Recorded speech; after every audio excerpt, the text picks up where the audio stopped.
고넬료의 태도는 어땠습니까? 25절, 마침 베드로가 들어올 때 고넬료가 맞아 발 앞에 엎드려 절았다고 성경을 말씀하시며, 절을 봐 주십시오. 이 고넬료는 베드로가 왔을 때, 주의 종 베드로가 자기의 최고의 사랑과 최고의 정성을 이제 베드로에게 보이게 됩니다. 그래서 발 앞에 엎드려 절합니다. 그런데 우리가 한번 좀 생각해 보겠습니다. 과연 베드로가 이러한 존경과 사랑을 받을 만한 자격이 있는가 하는 것이죠. 베드로가 훌륭한 사도인 건 분명하지만 이때까지의 베드로의 인격과 삶이 이렇게 고넬료로부터 지극한 존경과 이러한 사랑을 받을 만한 수준이 되지 않는 것은 분명합니다. 그럼에도 불구하고 고넬료는 자기가 할 수 있는 최고의 정성을 다하여 베드로를 맞이하고 있습니다. 여기에 이 속에 놀라운 관계의 비밀이 숨겨져 있습니다. 이것은 무엇이냐? 상대방이 그만한 자격이 되지 않는 자라 할지라도 내가 그 사람을 대할 때 나의 최고의 사랑과 존경을 다해서 대하게 되면 반드시 인간관계가 좋아진다는 사실입니다. 이것이 놀라운 비밀입니다. 우리는 그 사람에게 합당한 대우를 하려고 합니다. 부부관계에서도 나타나죠. 남편한테 이게 뭐야? 아니, 남편다운 행동을 해야지 내가 제대로 해주지. 이러면 관계는 계속 어그러지고 무너지는 것입니다. 남편이 비록 남통받지 못할지라도 내가 아내로서 남편을 최고의 사랑과 존경으로 대하면 그 관계는 이전보다 훨씬 더 좋아지는 것이죠. 가족 안에서뿐만 아니라 가족 밖에서도 마찬가지입니다. 우리는 많은 친구를 만나고 회사에서 상사나 아랫사람, 동료를 만납니다. 정말 개떡 같은 상사가 있을 수 있습니다. 그렇다고 개떡같이 대하면 관계는 어그러지고 내 삶이 점점 나빠집니다. 그러나 그가 비록 개떡 같은 상사라 할지라도 내가 최선을 다해서 사랑과 존경으로 그 사람을 대하게 되면 그 사람과의 관계가 훨씬 더 좋아질 뿐만 아니라 다른 사람들과의 관계도 훨씬 더 좋아지는 것이죠. 즉 베드로가 이러한 사랑과 존경을 받을 만해서가 아니라 그렇지 못했어도 고넬료가 자기의 모든 정성과 존경을 다하여 베드로를 대했더니 이 처음 본 베드로와 고넬료의 관계가 너무너무 좋아졌을 뿐만 아니라 고넬료가 그러한 삶을 살게 되는 것이죠. 그러니까 사장의 사장이라고 불리는, 사장의 스승이라고 불리는 김승옥이라는 분이 있습니다. 이분은 아주 어려운 환경에서 노력해서 자수성가해서 큰 성공을 이룬 분이신데 많은 사장들에게 성공의 비밀을 가르쳐 주시는 분입니다. 이분의 책에서 이분은 이렇게 얘기합니다. 이게 원래 이분이 한 얘기는 아니에요. 나폴레옹 힐이라는 미국 분이 예전에 한 것인데 이분이 이렇게 얘기합니다. 다른 사람을 부르는 당신의 호칭이 당신의 삶을 결정합니다. 즉 내가 저기 일하는 분을 아저씨 이렇게 부르면 그 부른 그 사람의 인생도 아저씨 수준으로 살게 된다. 일하는 저 청년을 야, 너 이렇게 부르면 자기 수준도 야, 너 수준으로 뿐이 못 산다는 것이죠. 그러나 그분을 선생님 이렇게 부르는 사람은 자기의 인생도 점점 올라가서 선생님의 수준의 삶을 살게 되는 것이죠. 그런데 그러니까 우리가 운전을 할 때도 그렇잖아요. 막 어떤 사람이 팍 끼어들고 야이 이렇게 하면 자기도 그 정도 수준의 삶뿐이 못 사는 것이죠. 그러나 저분이 오늘 특별히 바쁜 일이 있거나 무슨 일이 있나 보구나 이렇게 해서 그 사람을 저분이라고 부르면 자기도 저분의 삶을 살 수 있다는 것입니다. 이미 성경에 다 나와 있죠. 예수님이 뭐라고 그러셨습니까? 남에게 대접을 받고자 하는 죄로 내가 먼저 그 사람을 대접하라는 것이죠. 한번 따라할까요? 내가 먼저. 한 번 더 하겠습니다. 내가 먼저. 그렇습니다. 내가 먼저 나의 배우자를, 나의 가족을, 나의 주변 사람을 고넬료와 같은 자세로 대하게 되면 첫째, 모든 관계가 훨씬 더 좋아질 뿐만 아니라 내 삶이 훨씬 더 가치 있고 아름다운 삶이 된다는 것이 첫 번째 우리가 고넬료의 태도에서 배우게 되는 진리입니다. 두 번째, 이제 우리는 이 고넬료의 태도를 대하는 베드로의 태도를 한번 살펴보겠습니다. 26절 화면에 있는데요. 한번 다 같이 읽어볼까요? 시작. 이때 베드로가 이렇게 얘기합니다. 일어서라, 나도 사람이라. 여기에 베드로의 겸손이 있습니다. 여러분, 인간에게 있어서 가장 위대한 덕목 한 가지를 꼽는다면 그것은 겸손입니다. 그 사람이 얼마나 사람이 됐느냐를 밖으로 표현할 수 있는 가장 최고의 측정은 그 사람이 얼마나 겸손한가입니다. 그 사람의 신앙이 얼마나 깊은가를 평가하는 하나님의 가장 중요한 바로미터도 그 사람이 얼마나 겸손한가입니다. 바로 겸손. 우리는 여기서 베드로의 위대함을 봅니다. 베드로는 자기에게 이 어마어마한 존경과 관심과 영광이 쏠렸을 때 결코 착각하지 않았습니다. 그는 이렇게 얘기합니다. 나도 사람이라. 여러분, 나도 사람이라 이 말의 뜻은 무엇입니까?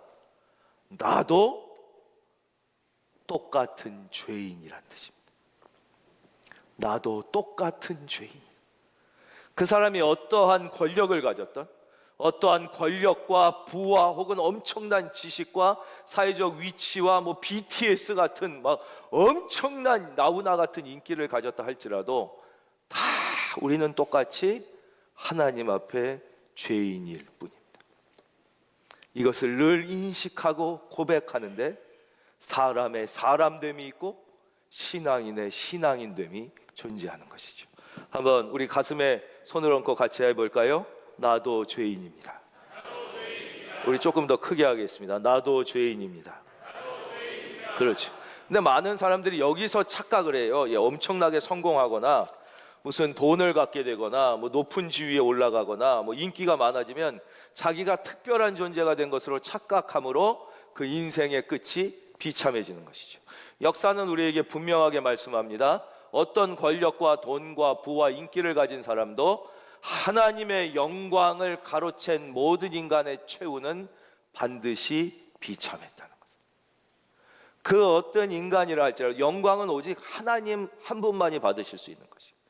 그래서 하나님의 영광을 가로챘던 모든 인간의 최후는 그가 온 세계의 인기를 다 받고 자기가 락큰롤의 왕이라고 불렸던 엘비스 프레슬리조차, 그렇죠?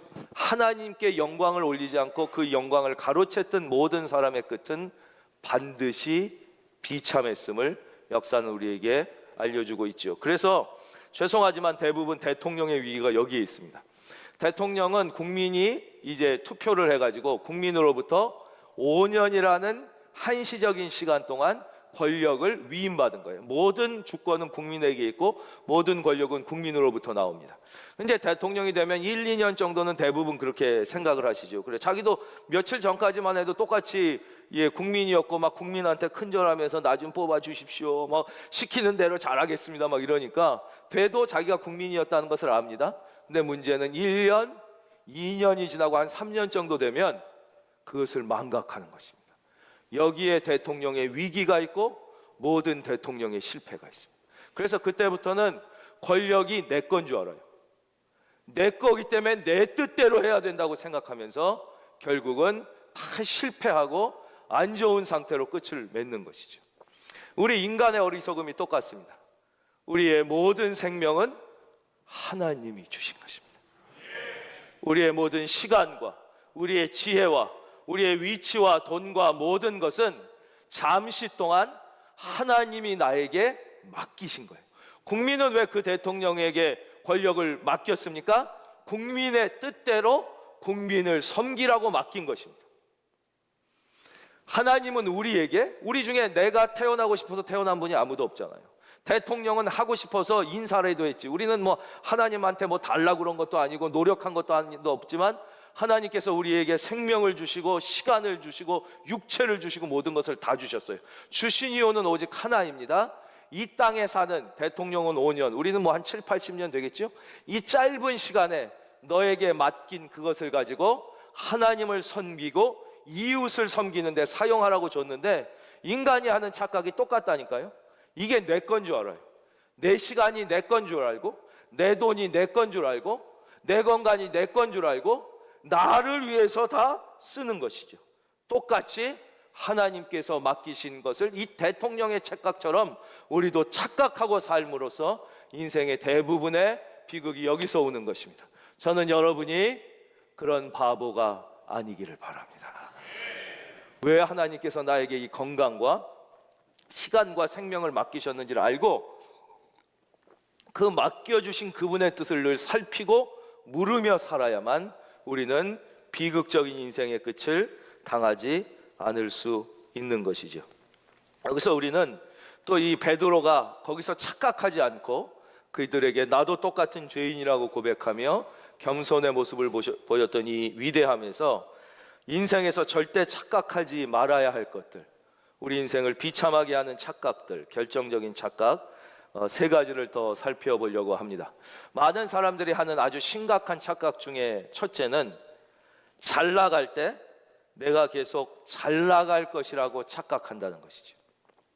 즉 내가 좋은 학교를 나왔거나 좋은 직장에 다니거나 좋은 직업을 갖고 있으면 내가 앞으로도 계속 이렇게 잘 살 수 있을 것이라고 착각하는 것입니다. 절대 그렇지 않습니다. 내가 혹시 부모가 좀 돈이 많은 사람을 만나서 집이라도 한두 채, 빌딩이라도 한두 채 물려받을 유산이 있으면 나의 미래는 그렇게 걱정하지 않아도 될 것이라고 심각하게 착각합니다. 여러분 절대 그렇지 않습니다. 여러분 지금 노숙자와 극빈층의 50% 이상은 20년 전까지 가난하지 않았던 사람이라는 통계를 기억해야 합니다.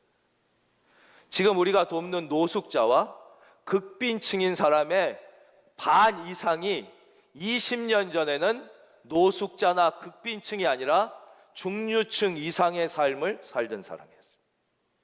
그러나 그들은 착각했습니다. 내가 그렇게 되지 않을 거라고. 많은 사람들은 이 부모가 좀 돈 좀 있으면은 그렇죠? 내가 저거 받을 때 여러분 하다못해 부모가 큰 기업가라고 할지라도 내가 있으면 저 회사는 어차피 내 건데 내가 아버지에게 잘해서 저 회사를 잘 물려받아야겠다고 생각하는 순간 그 인생은 끝나는 것입니다. 그 사람은 결코 자기의 인생을 살지 못합니다. 하나님 앞에서 인간은 모두 자기의 존엄성을 가지고 독자적인 자기의 삶을 살아야 하는데 이 사람은 그 순간부터 아버지에게 의존하고 종속된 인생을 살게 됩니다. 그 인생은 결코 행복하지도 않고 의미 있지도 않고 보람은 더욱 없는 것입니다. 그래서 부잣집 자녀들이 자살률이 훨씬 높고 부잣집 자녀들이 우울증 걸릴 확률이 훨씬 높은 것입니다. 종속됩니다. 여러분 말씀드리겠습니다. 여러분은 하나님 앞에 단독자로 존귀하게 지음받은 분입니다. 부모님을 사랑하고 존경하되 부모님에게 종속되지 말고 여러분의 인생을 살지어다. 그것이 나를 향한 나를 창조하신 하나님의 분명한 뜻인 것입니다. 그래서 절대 그러니까요 뭐 내가 지금 의사다 그 사람이 앞으로 잘 될 확률은 50%예요. 안 될 확률도 50%예요. 착각하면 안 돼요. 제가 이 뒤에도 말씀드리겠지만 그 사람도 자기 아버지가 의사였는데 사기꾼에게 속아서 모든 돈을 날리고 평생을 민사재판으로 허비하다가 화병으로 돌아가셔서 자기가 젊은 날 고생했던 얘기를 하는 분 이야기도 뒤에 들려드리겠습니다.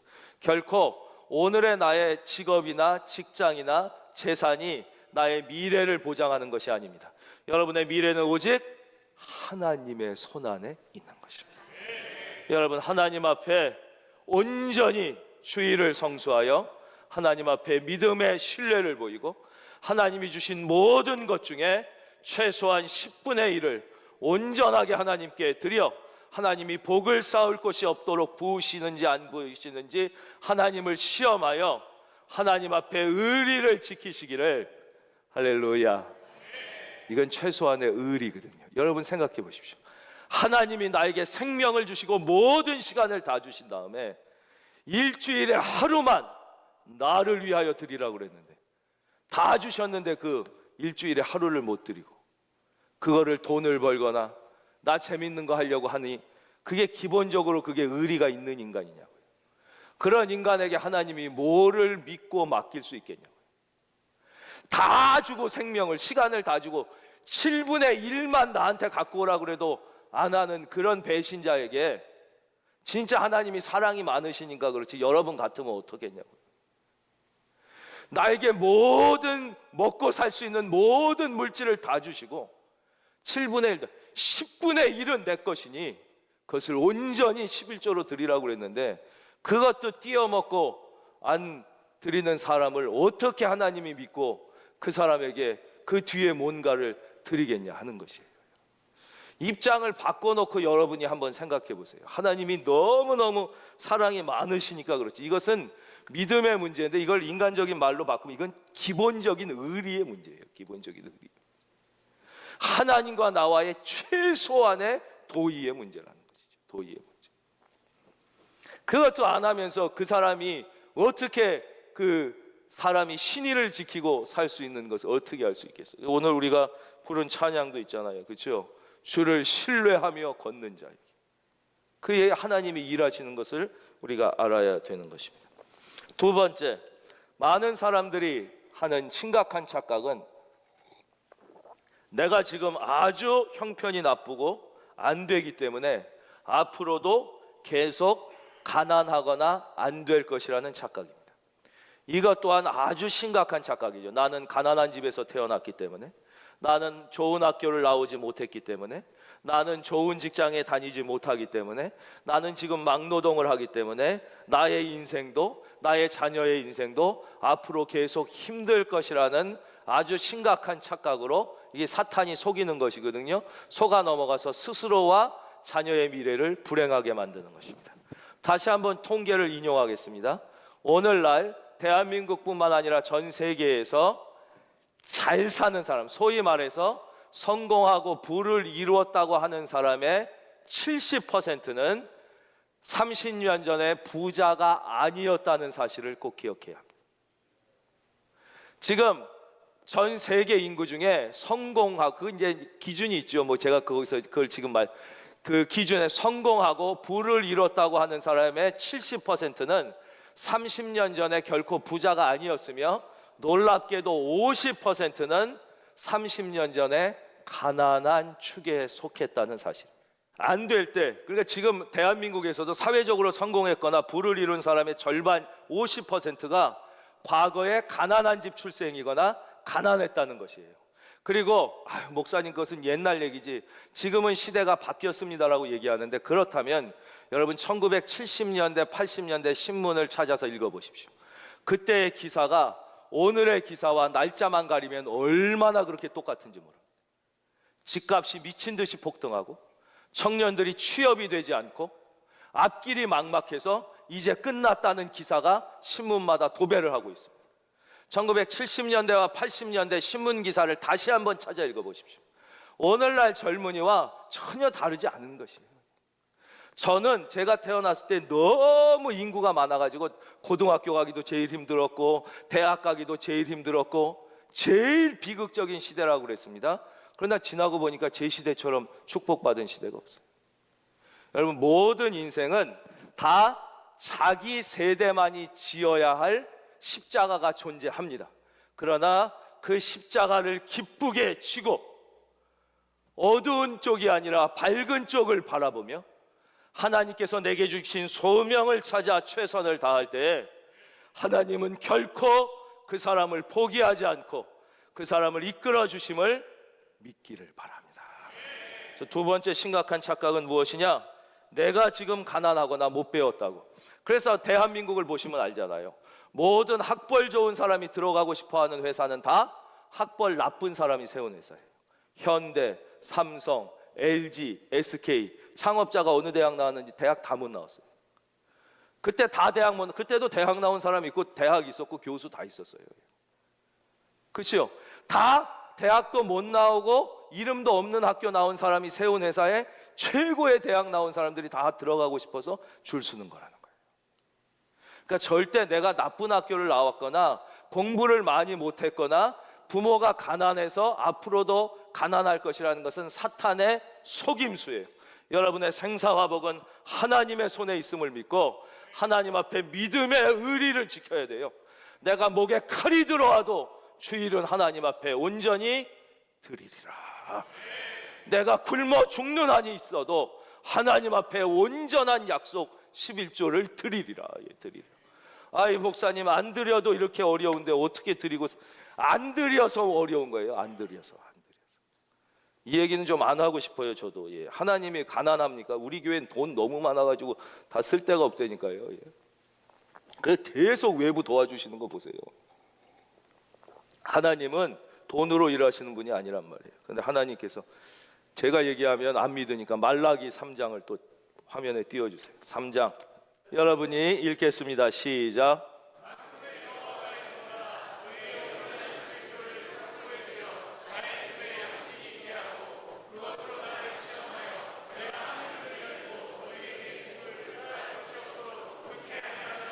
아멘. 여기서 꼭 기억해야 되는 게 무엇입니까? 따라하겠습니다. 온전한 11조.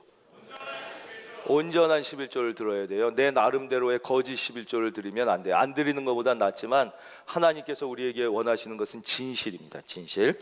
셋째, 우리가 하는 심각한 착각은 무엇이냐면 성공하면 행복하고 실패하면 불행할 거라는 착각입니다. 절대 그렇지 않습니다. 성공은 성공일 뿐이고 실패는 실패일 뿐입니다.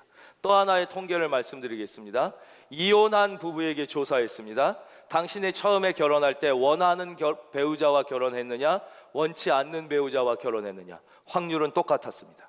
내가 원하는 사람과 결혼했지요. 성공했다고 가정의 행복이 보장되는 게 아니었다는 것입니다. 내가 별로 마음에 차지 않는 배우자와 결혼했지요. 결혼에 실패했다고 볼 수 있습니다. 그렇다고 그 가정이 불행한 것도 아니었다는 것입니다. 우리는 쉽게 알 수 있습니다. 애들이 시험 봐서 서울대학에 들어가면 소위 성공했다고 할 수 있습니다. 그러나 서울대학 합격이 결코 그 사람의 인생의 성공을 보장하는 것은 아닙니다. 성공은 성공일 뿐 행복은 전혀 다른 차원의 문제이지요. 실패도 마찬가지입니다. 서울대학을 떨어졌습니다. 물론 실패입니다. 그러나 떨어졌다고 그 인생이 결코 불행한 게 아닙니다. 떨어졌기 때문에 더 행복할 수도 있는 것입니다. 제가 아까 예를 들었던 이분은 자기 아버지가 그렇게 억울하게 재판을 하다가 죽어서 자기가 꼭 자기는 훌륭한 의사가 돼서 그런 것 하지 않고 의술을 펼치겠다고 하고 열심히 공부를 했는데 그만 의대에 떨어졌답니다. 근데 집안이 너무 어려웠기 때문에 재수할 형편이 안 돼서 어쩔 수 없이 원치 않는 공대를 갔는데 그 분야에서 탁월한 업적을 이루게 되고 대학 총장까지 되고 그리고 지금 뭐 이름만 되는 분이 아는 분야 이름을 얘기하기 힘들어요. 이렇게까지 됐다는 것을 자기가 이렇게 고백합니다. 그래서 자기가 그때 처음에는 원하는 아버지도 이렇게 비참하게 중간에 죽으셔서 자기가 이렇게 의사가 돼서 자기는 의료를 하고 끝까지 의사로 인생을 마치려고 했는데 떨어졌는데 집안이 너무 가난해가지고 재수를 할 수 없어서 원치 않는 공대에 들어갔는데 그것이 하나님께서 나를 위하여 예비하신 이 놀라운 축복의 기름을 그때는 몰랐는데 오늘날 고백할 수 있다. 그래서 모든 자기가 원하는 회사에 들어가지 못했거나 원하는 결혼을 하지 못했거나 원하는 대학에 들어가지 못했다 할지라도 실패는 실패이지 실패가 곧 불행이 아니며 또 동시에 원하는 대로 됐다고 할지라도 성공은 성공일 뿐 그 성공이 나의 행복을 보장하지 못한다는 것입니다. 그렇기 때문에 우리는 처음부터 끝까지 겸손하게 베드로처럼 하나님 앞에 내가 죄인이며 구원받은 죄인이며 따라할까요? 구원받은 죄인. 하나님께서 나에게 잠시 생명을 맡겨주셨음을 늘 믿고 고백하면서 하나님 앞에 언제나 겸손하게 믿음으로 신앙의 의리를 지켜 사는 것만이 하나님께서 우리를 지키고 보호해 주시는 분이라는 사실을 믿어야 하는 것이죠. 두 번째 우리가 여기서 생각해야 될 것은 바로 베드로가 순종할 때 전통과 문화가 아니라 살아계신 하나님의 말씀을 더 중요하게 여겼다는 것이죠. 28절 보겠습니다. 화면. 이르되 유대인으로서 이방인과 교제하며 가까이 하는 것이 위법인 줄을 너희도 알고. 이게 전통과 문화지요. 그러나 하나님께서 내게 지시하사 아무도 속되다 하거나 깨끗하지 않다 하지 말라 하시기로 그 다음에 29절 부름을 사양하지 아니하고 왔다는 것입니다. 이것이 아주 중요합니다. 저를 봐주십시오. 우리 하나님은 살아계신 하나님이고 지금도 우리와 함께하는 하나님이기 때문에 전통과 문화가 나쁜 것은 아니에요. 그러나 이 전통과 문화는 하나님의 말씀을 오늘날 더 다 실천하고 이해하기 위해서 필요한 것이지 이 전통과 문화가 하나님의 말씀을 억누르게 되면 이것은 오히려 나쁜 게 되는 것이죠. 이것을 부부관계를 통해서 한번 말씀드리겠습니다. 부부관계 여기 부부가 이제 결혼을 해요. 결혼을 하면 다 누구나 다 고백을 해요. 나는 뭐 기쁠 때나 슬플 때나 아플 때나 건강할 때나 당신만을 사랑하고 남편의 본분을 다 지키겠습니다. 당신만을 사랑하고 아내의 본분을 다 지키겠습니다. 그랬다고 이제 그 다음에 결혼하고 10년 동안 아무 말도 안 해요. 아니 당신 나 사랑한다고 안 그래?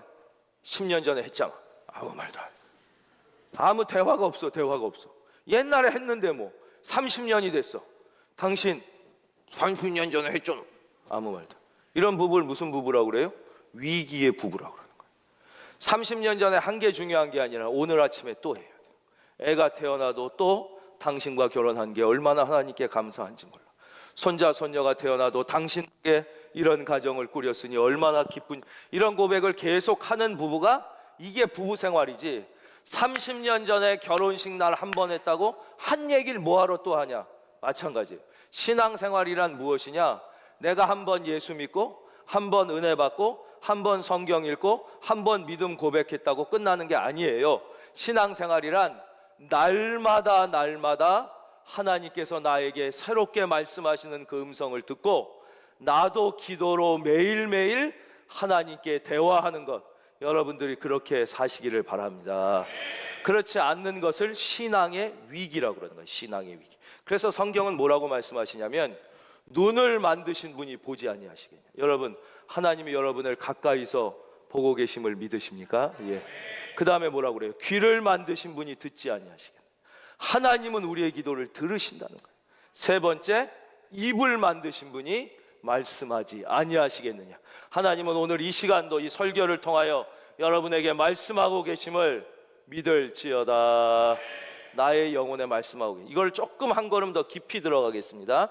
이거 조금 어려운데요, 이건 이해가 되는 분만 이해하셔도 됩니다. 이것은 무슨 뜻이냐면, 한 걸음 더 들어가면 눈을 만드신 분이 보지 아니하시겠느냐는 것은 본다는 개념 자체가 하나님으로부터 나온 거예요.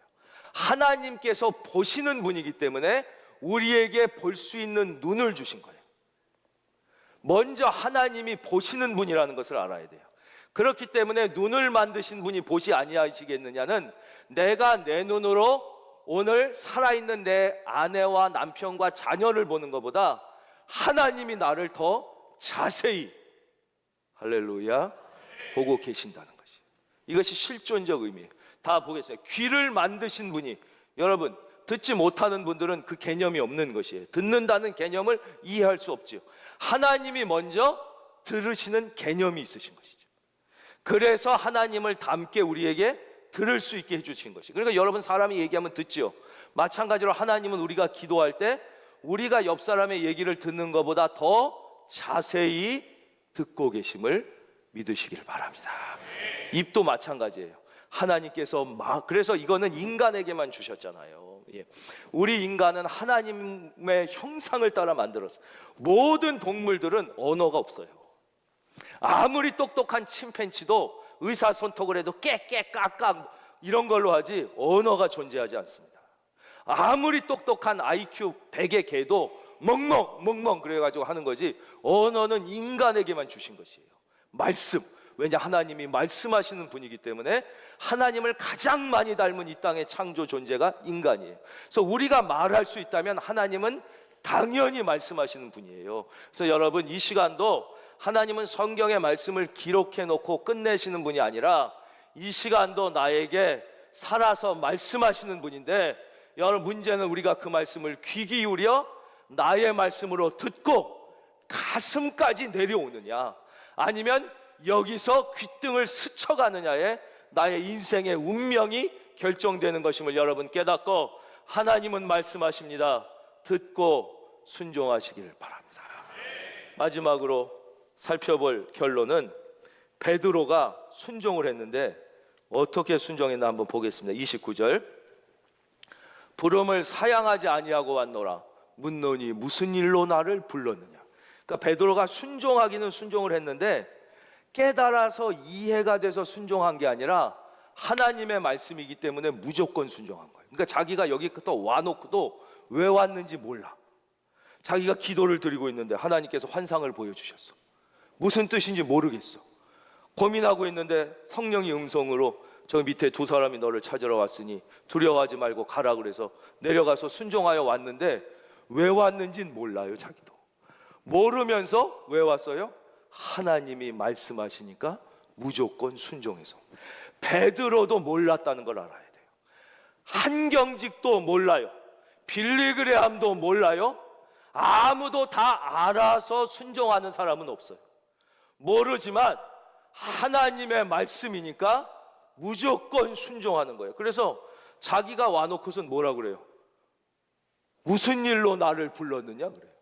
근데 또 더 재밌는 것은 고넬료는 자기가 불러놓고 왜 불렀는지를 몰라요. 둘 다 모르는. 그래서 이제 베드로가 와서 이래요.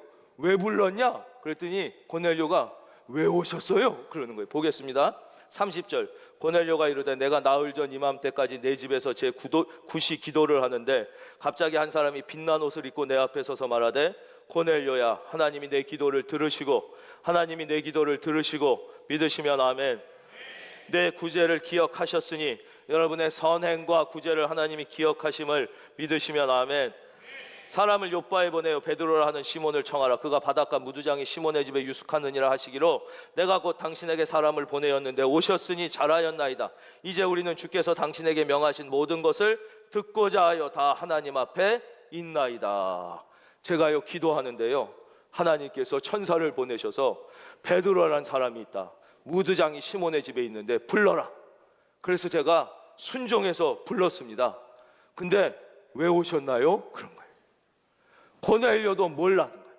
순종은 그 내용을 알아서 하는 사람은 아무도 없어요. 그러니까 제 말씀을 드려 너무 죄송하지만 전 이제 부족하고 작은 종이니까 제가 뭐를 알아서 이것은 될 것이라고 생각해서 하는 게 아니에요. 하나님 앞에 말씀 앞에 무릎 꿇고 기도를 드리다가 하나님께서 하라는 감동을 주시면 그냥 순종해서 기도하다가 하는 거지, 이거 하면 뭐 될 것 같고 저거 그런 거는 전혀 한경직도 모르고 빌리그레함도 모르고 베드로도 몰랐다는 것이에요. 여러분, 무조건 순종할 때 축복은 임하는 것입니다. 축복은 모르는 거예요.